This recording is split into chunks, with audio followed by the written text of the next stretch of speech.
Assalamualaikum warahmatullahi wabarakatuh. Selamat malam, kembali lagi dengan channel saya Bang Obeng. Kali ini saya akan membagikan pada teman-teman semua untuk para pemula ya, khususnya alat-alat yang ada di tempat servis saya. Oke, karena di tempat saya nyervis, bukan cuma saya nyervis lampu saja,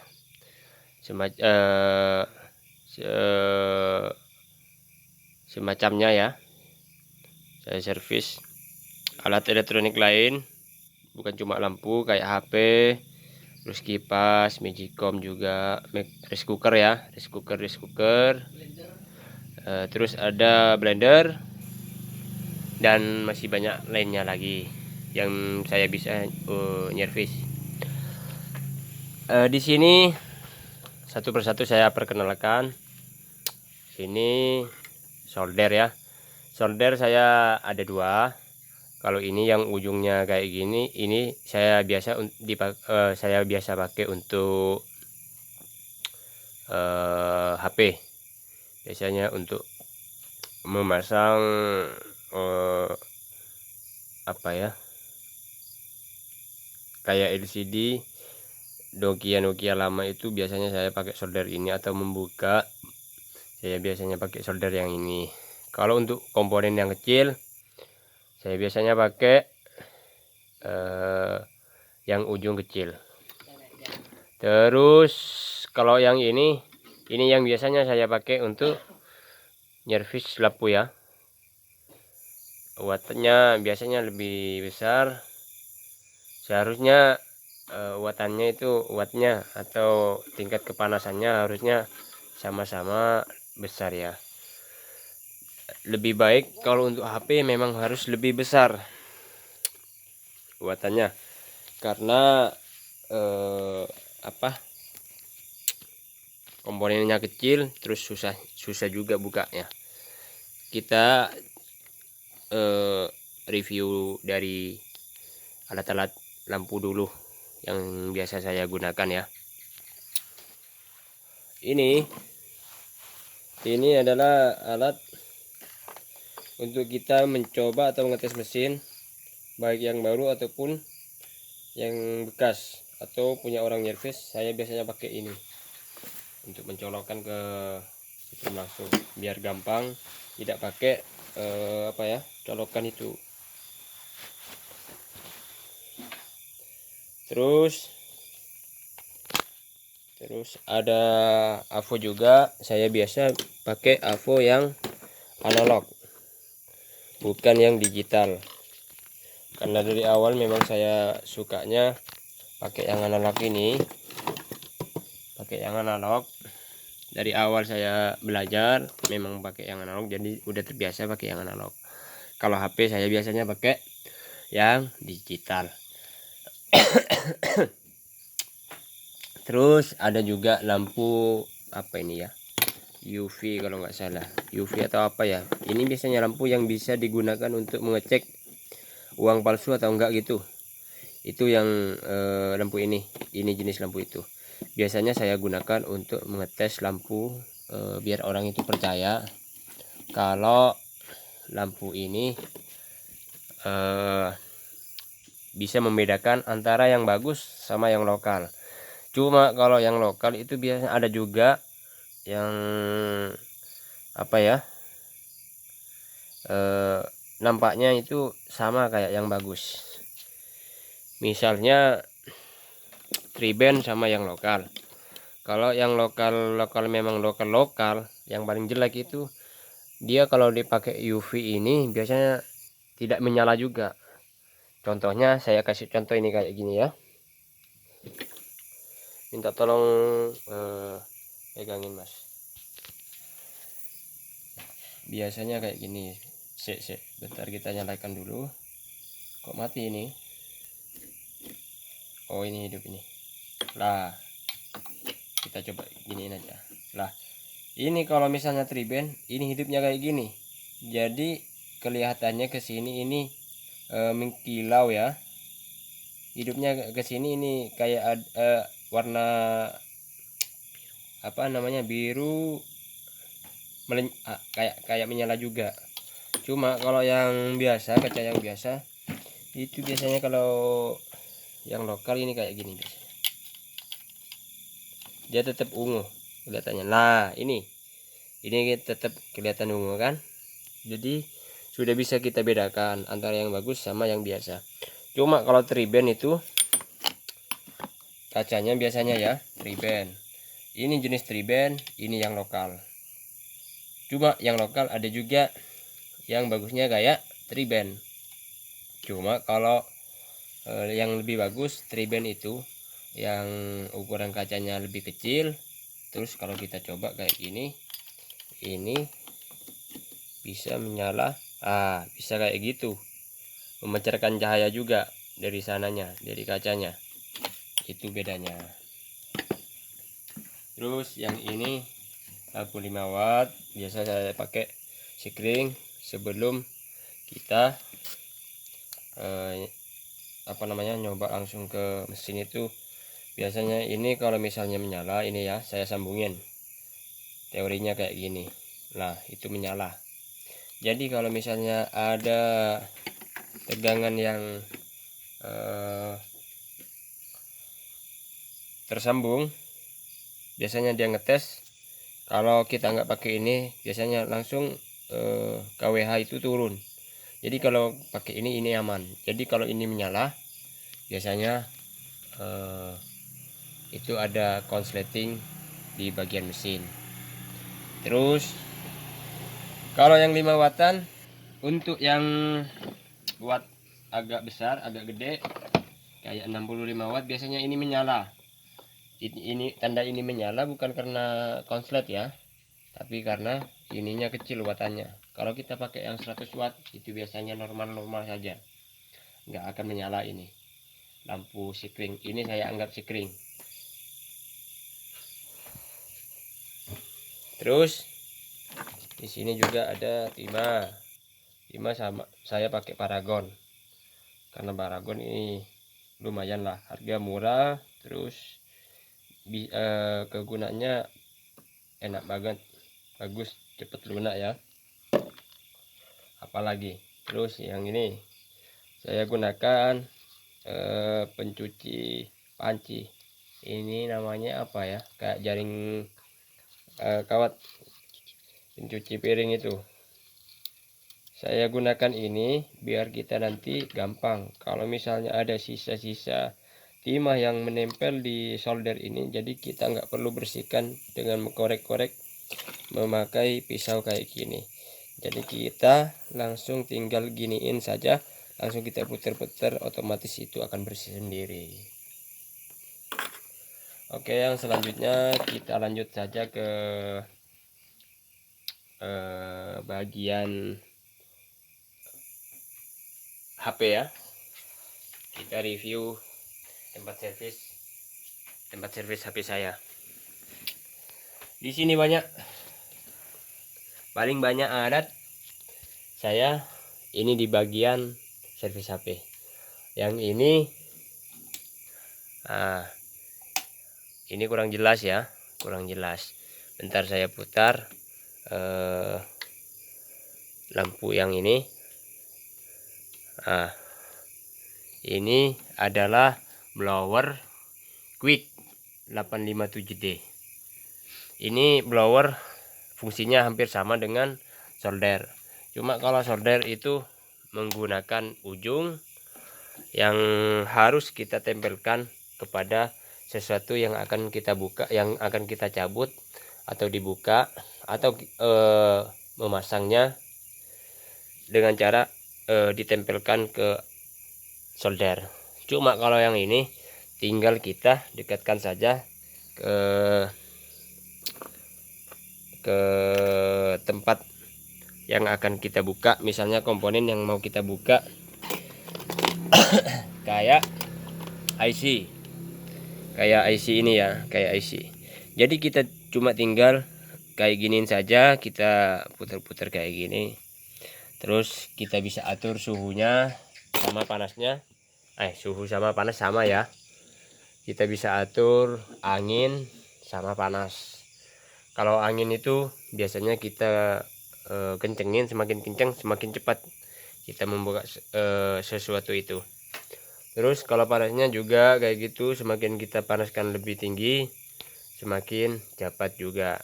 Tapi kita harus pinter-pinter juga memilih atau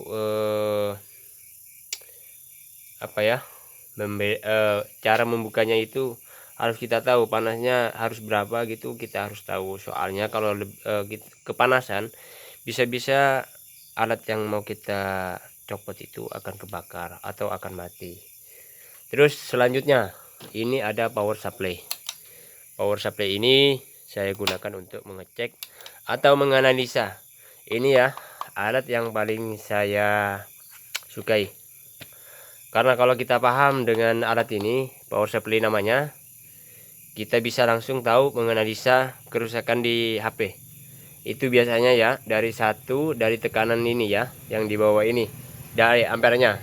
Kalau yang ini 3,8 volt saya pakai untuk mengetes HP atau intinya pokoknya kita mengetes HP lah.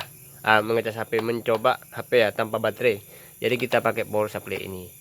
Terus kabelnya ini saya memang beli ya. Ini yang kecil-kecil kayak gini. Ini konektor langsung ke baterai yang biasa pakai baterai tanam. Ini saya beli beda, bukan ikut dari pembelian power supply ini. Yang aslinya biasanya cuma 2 saja kayak gini. Dari power supply kita beli kayak gini aja. Cuma kalau kita beli lain, banyak jualan yang jualan kayak gini di toko-toko online itu banyak. Terus ini AVO. Ini AVO digital ya. Ini cuma yang biasa, mungkin yang harganya sekitar 80 ribuan lah, 90 ribu gitulah mungkin. Terus ini belum selesai tadi ya. Kita kalau menganalisa masalah kerusakan HP, yang ini ampernya kalau ampere itu naik dari 0 kayak gini sampai 20, biasanya itu kalau sampai 20 itu keadaan, kalau kita tekan tombol power on itu biasanya keadaannya, kalau oke lanjut. Barusan ada bentar lah, dijeda karena ada sesuatu barusan. Terus kita lanjut barusan ya. Kita nyampe ke yang masalah ini, yang di ampere ini ya, yang tertera di ampere. Mohon maaf para suhu yang senior yang lebih paham daripada saya. Mohon maaf karena saya berbagi ilmu ini dari seseorang yang tidak pernah belajar dari guru. Belajar juga dari guru sih, cuma enggak sampai banyak ilmu yang saya timba. Kebanyakan saya mengambil juga dari YouTube. Saya banyak belajar dari para suhu-suhu yang sudah senior. Makanya saya juga akan berbagi di sini biar ilmu saya yang ngambil dari para suhu-suhu senior di sana di YouTube biar juga bermanfaat. Oke. Saya biasanya menganalisa sesuatu yang kerusakan di HP itu, kalau keadaan HP itu matot atau apalah sejenisnya. Kalau ampernya ini dari 0, sebelum kita tekan on, dia sudah naik. Atau ada tanda lampu merah ini di sini, ini kalau hijau kayak gini. Kalau punya saya, cuma tergantung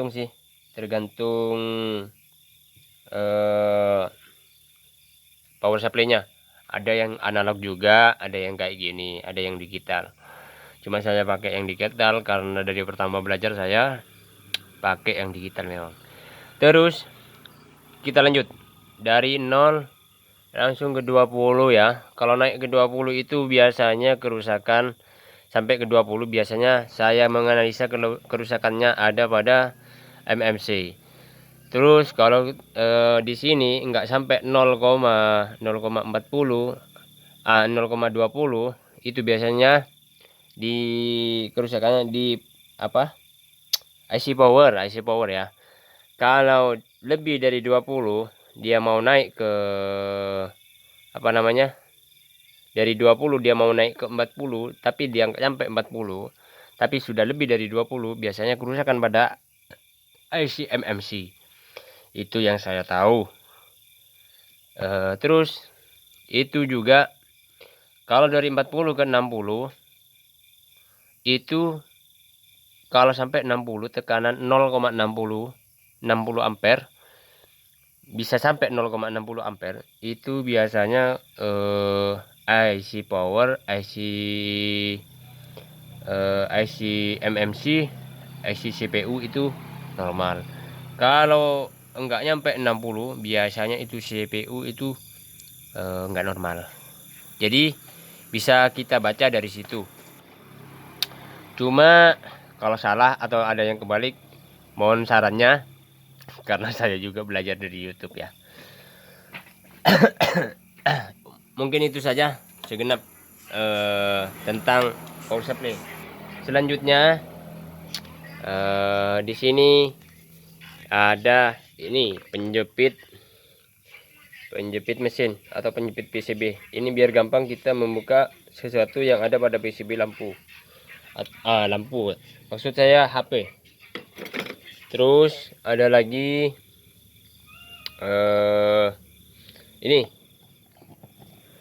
ini adalah wadahnya alkohol atau sejenisnya yang bisa membersihkan mesin atau yang barang sesuatu yang berkarat. Saya biasanya pakai thinner nggak pakai alkohol, pakai thinner. Terus wadahnya ini memang sengaja saya beli di tempat online, di toko-toko online. Itu di sana tersedia sudah banyak. Terus ada penjongkel LCD, pembuka LCD, obeng juga ada, obeng yang satuan kayak gini ada. Terus ada pinset, ini biasanya berguna untuk kita menjepit atau memasang alat atau memasang sesuatu yang ada pada PCB atau sejenisnya lah, tergantung yang mau memfungsikan untuk apa. Terus ini adalah alat untuk membuka LCD biasanya. Cuma saya jarang pakai karena saya khawatir pecah kalau pakai kayak gini. Cuma kalau yang udah terbiasa memakai penjepit ini biasanya sudah sering pakai ini. Terus ini juga untuk mencongkel LCD. Biasanya saya pakai Mika yang paling tipis. Ada juga obeng set, saya pakai ini. Saya beli di toko online ini ya. Ini lumayan bagus. Saya sarankan untuk para pemula membeli obeng yang kayak gini saja. Karena pemakaian untuk obeng yang kayak gini ini biasanya cepat rusak, kalah dengan yang seperti ini. Harga hampir sama dengan ini, cuma lebih mahal ini. Kalau masalah harga lebih mahal yang setan ini. Yang setnya lebih banyak, cuma hampir sama kalau nggak salah sih. Terus kita lanjut lagi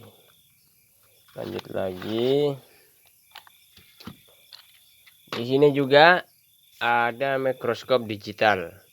Saya pakai ini karena dananya kecil, jadi saya bisanya beli yang kayak gini saja. Itu pun nggak bisa dipakai karena nggak ada kaset yang bisa diinstal ke laptop saya ada, cuma ada di rumah. Saya nggak bawa ke sini karena lumayan agak jauh. Demi keamanan saya bawa pulang. Kalau nggak mau dipakai saya nggak bawa ke sini. Kalau nggak ada kepentingan nggak saya bawa ke sini. Terus apalagi ya, inilah keadaan saya, keadaan tempat servis saya. Saya juga ada ini ya, saya lupa, ini pengganti apa namanya, mikroskop ya. Saya pakai kaca pembesar. Saya beli juga di toko online. Kebanyakan alat-alat yang ada di sini saya beli di toko online. Cuma kalau untuk lampu penerangan kayak gini ya, saya memanfaatkan bekas kipas. Saya memanfaatkan bekas kipas, saya pasang lampu LED yang DC.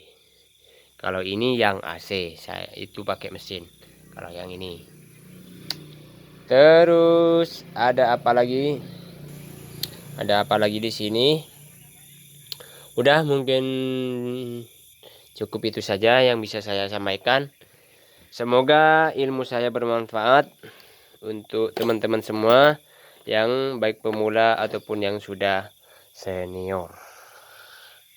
Ini penampakannya tempat saya yang sederhana, begitu sederhana karena keterbatasan dana. Jadi saya memang mulai dari nol saya.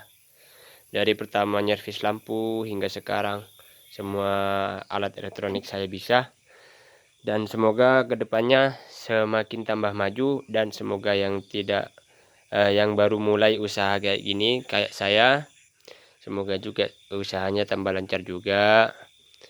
Semoga juga rezekinya tambah gampang dan diberi keberkahan. Semoga sehat juga, sehat walafiat dan bahagia dunia dan akhirat. Sudah, mungkin itu saja yang bisa saya sampaikan. Kurang lebihnya mohon maaf. Semoga bermanfaat. Assalamualaikum warahmatullahi wabarakatuh. Jangan lupa like, komen, dan subscribe. Bang Obeng. Oke, bye-bye.